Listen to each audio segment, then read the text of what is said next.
Hey, ik ben een beetje later, hè, want ze trein het oren tijden. Dus ik ben 20 goed zien of zo ben ik daar.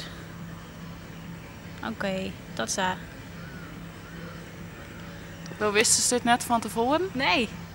Ik kijk altijd even op de site van de NS welke trein je moet nemen. En toen zag ik inderdaad dat er 3 keer overgestapt moest worden. Dat vond ik wel veel, maar ja, het is niet anders. Extra reistijd?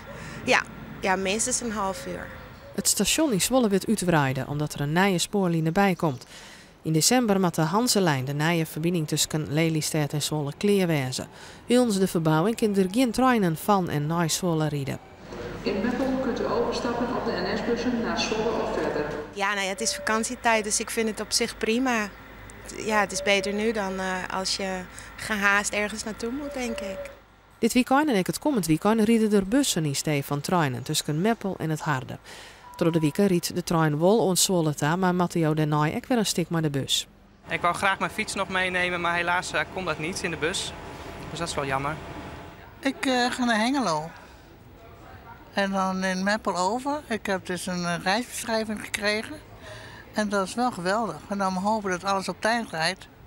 Want anders dan mis ik alles. Ik reizigers naar Friesland er in een vertraging op. We komen vanuit Utrecht.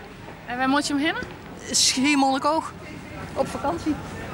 We hebben een trein eerder genomen voor alle zekerheid. Ja, maar het liep echt perfect. De NS had speciale bussen inzet om mensen vanuit de Rijnstad streekrecht van het Harde naar de veerboord van Haast te vervieren, zodat ze toch nog haar boord heli kunnen.